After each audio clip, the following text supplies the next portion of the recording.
मेरे सभी पूर्वजों को मेरा सादर प्रणाम। ओम श्री गणेश देवताय नमः। ओम श्री कुल देवताय नमः। ओम श्री गुरु देवताय नमः। ओम सर्वश्री इष्ट देवताय नमो नमः। शिव शरण दोस्तों, मैं हूँ कड़प्पा। आपके सामने फिर से हाजिर हूँ। मेरे धर्म कर्म चैनल में आपका स्वागत है दोस्तों। दोस्तों, दिन नक्षत्र तिथि योग और करण, इन 5 अंगों से बनता है पंचांग। और रोज संकल्प छोड़कर पूजा करने से, पंचांग बोलने या सुनने से नाना सिद्धि आपको प्राप्त होने की संभावना बढ़ती है। क्योंकि तिथि हमें वैभव देती है, वार हमारे आयु बढ़ाता है, नक्षत्र हमारे सभी पापों को नष्ट करता है, योग हमें जुदाई से बचाता है, और करण हमारी सारी मनोकामनाएं पूरी करता है। लेकिन इसके लिए हमें शास्त्र शुद्ध स्वधर्म का पालन करना चाहिए, अंतकरण शुद्ध करना चाहिए। वास्तु दोष अगर है तो उसे हमें नष्ट करना चाहिए। हमारा भक्ति मार्ग शास्त्रविद कर्मों से भरा होना चाहिए। आत्मा परमात्मा का मिलन हमारे जीवन का उद्देश्य होना चाहिए। इसके बाद ही हमें कोई सिद्धि प्राप्ति की आशा करनी चाहिए दोस्तों। दोस्तों, अब आपको पंचांग आज का सुनाने जा रहा हूँ। इसका उपयोग आप किसी भी धार्मिक कर्मकांड में आराम से कर सकते हैं दोस्तों।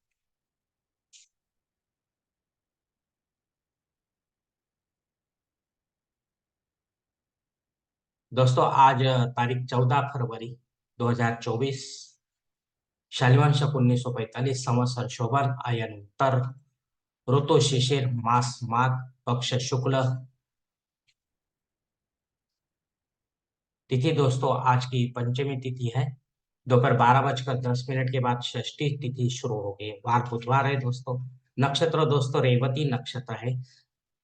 सुबह 10 बजकर 43 मिनट के बाद अश्विनी नक्षत्र शुरू होगा। योग दोस्तों शुभ योग है।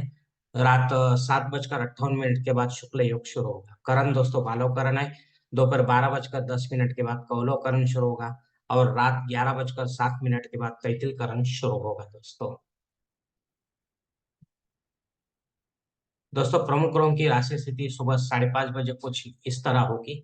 सूरज जो है वो कुंभ राशि में होगा, चांद मीन राशि में, गुरु मेष राशि में, और शनिदेव अपने कुंभ राशि में होंगे। बंबई क्षेत्र में सूरज का आगमन और निगमन कुछ इस प्रकार होगा दोस्तों। आगमन जो है सुबह 7 बजकर 9 मिनट पर, और निगमन जो है शाम 6 बजकर 37 मिनट पर होगा दोस्तों।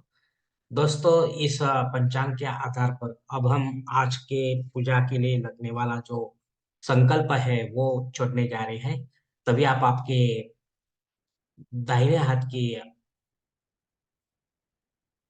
हथेली पर थोड़ा सा जल, थोड़े अक्षर, एक फूल या फूल की पंखुड़ी ले दोस्तों, और ये संकल्प बोलना शुरू कर दे दोस्तों। हरोम शिव शिव शंभुरात्मने प्रवर्तमानस्य ब्रह्मणो द्वितीय परार्धे श्वेत वराह कल्पे वैवस्वत कलियुगे प्रथम पादे जम्बूद्वीपे भरतवर्ष भरतखंडे मेरो दक्षिण दिग्भागे महाराष्ट्र देश व्यावहारिक चांद्रमानी शालिवान शक 1945 प्रभादे षष्ठी संवत्सरों में शोभा नाम संवत्सरे उत्तरायणे शेष ऋतु माघ मासे शुक्ल पक्षे बुधवार वासरे रेवती नक्षत्र शुभ योगे बालव करने पंचमी शुभ तिथि वीर गोत्र में उत्पन्न मैं कड़प्पा पात्र दुरित क्षय द्वारा श्री पार्वती पति परमेश्वर तीर्थ विधि विधान से पंचोपचार नित्य देव पूजा एवं इष्टलिंग पूजा करिष्ये। दोस्तों, ये संकल्प जो है यही पर खत्म हो चुका है। इसके लिए आप अपने दाहिने हाथ की हथेली पर जो संकल्प का पानी है वो सामने वाले थाली में छोड़ दो दोस्तों। दोस्तों, इस संकल्प की काल मर्यादा जो है दोपहर 12 बजकर 35 मिनट तक है। अगर इस समय के बाद आपको कोई संकल्प छोड़ना है किसी धार्मिक विधि के लिए, तो कृपा करके आप ऊपर के बदले हुए पंचांग का सहारा लेकर नया संकल्प तैयार करें। उसमें आप करने जा रहे धार्मिक विधि का उल्लेख करें। तब जाकर आपकी जो धार्मिक विधि की सेवा है वो संबंधित देवताओं तक पहुंचेगी और उनका आशीर्वाद आप तक पहुंचेगा दोस्तों। दोस्तों, अब मुहूर्त विभाग में देखेंगे। इसमें धार्मिक विधि और उनके मुहूर्त काल कुछ इस प्रकार दिए गए हैं। सगाई के लिए मुहूर्त दिया गया है तारीख 14, 18, 24, 26, 28, 29 मार्च, तारीख 3, 6 और 7। गोद भराई के लिए मुहूर्त दिया गया है तारीख 14, 18, 19, 20, 21, 22, 27। नामकरण करने के लिए मुहूर्त दिया गया है तारीख 14, 18, 19, 21, 26, 27, 29 मार्च, तारीख 3 और 7। मुंडन करने के लिए मुहूर्त दिया गया है तारीख 14, 15, 19, 21, 22, 28, 29। गृह प्रवेश करने के लिए मुहूर्त दिया गया है तारीख 14, 19, 21, 22, 26, 29 मार्च तारीख 3 और 7। मुहूर्त के दूसरे भाग में देखेंगे दोस्तों, जनेऊ संस्कार के लिए मुहूर्त दिया गया है तारीख 19, 20, 26, 27, 29। शादी ब्याह के लिए मुहूर्त दिया गया है तारीख 17, 18, 24, 26, 27, 28, 29, मार्च तारीख 3, 4 और 6। वास्तु शांति के लिए मुहूर्त दिया गया है तारीख 19, 21, 22, 26, 29, मार्च तारीख 7। भूमि पूजन तथा पाया भरण के लिए मुहूर्त दिया गया है तारीख 14, 15, 16, 24, मार्च तारीख 6। देव मूर्ति की प्राण प्रतिष्ठा अगर आपको करनी है तो उसके लिए मुहूर्त दिया गया है तारीख 14, 19, 21, 22, 26, 29, मार्च तारीख 3। लेकिन इसमें एक ध्यान रखना है दोस्तों, केवल हम भगवान विष्णु को या उनके अवतारों को इस में छोड़ना है। मतलब इनके मूर्ति की प्राण प्रतिष्ठा इस मास में नहीं हो सकती, बाकी सब देवी देवताओं की हो जाएगी दोस्तों। पंचांग में दी गई कुछ अन्य महत्वपूर्ण जानकारी देखने से पहले दोस्तों, इस पंचांग के ऊपर दिए पंचांग में दिए गए कुछ मुहूर्त में समय की पाबंदी हो सकती है। किसी जानकार से जानकारी आप अपने लिए कोई मुख्य और योग्य मुहूर्त का चयन अपनी जन्म कुंडली के अनुसार करें। अपने फायदे के लिए पंडित के माध्यम से जबरन कोई नया मुहूर्त निर्माण ना करें या गौण या आपातकाल के मुहूर्तों का भी चयन ना करें, तभी आप सही मुहूर्त का आनंद उठा पाओगे दोस्तों।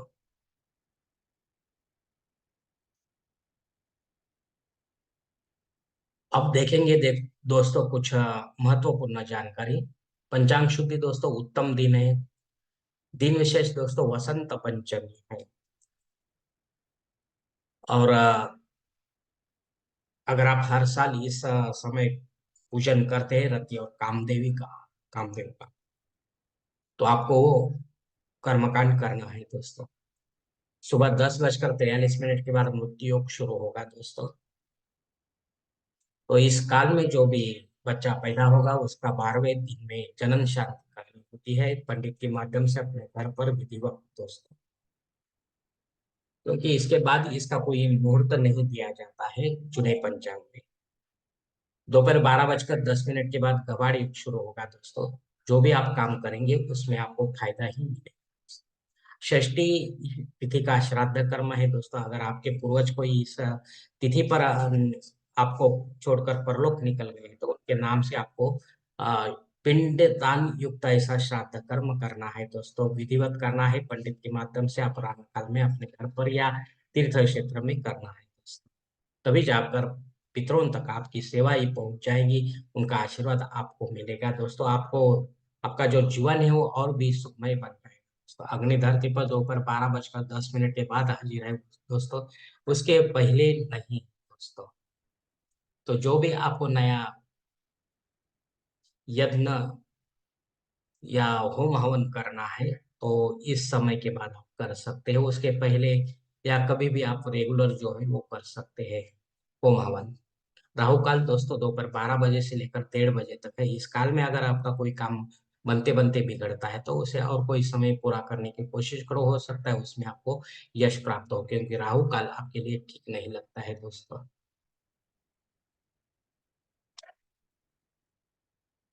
दोस्तों संकल्प छोड़कर जो पूजा की जाती है वो 100% और जल्द फलदायी होती है, क्योंकि हम ही होते हैं ऐसे धार्मिक कर्म कांडों के करता धरता। हम ही होते हैं हमारे जीवन को बनाने और बिगाड़ने वाले। अगर आप मेरे विचारों से सहमत है तो कृपा करके मेरा धर्म कर्म चैनल सब्सक्राइब करो, लाइक करो, आपकी फैमिली और दोस्त परिवार के साथ शेयर करो और कमेंट्स बॉक्स में आप अपना कमेंट जरूर दे दोस्तों। दोस्तों मेरा अगला वीडियो आप तक पहुंचने के लिए बेल बटन को अवश्य दबाएं। धन्यवाद दोस्तों। हमारी अगली मुलाकात होने तक आप खुश रहे, आनंदी रहे और प्रसन्न रहे। हरि ओम शिव शंभो महादेव।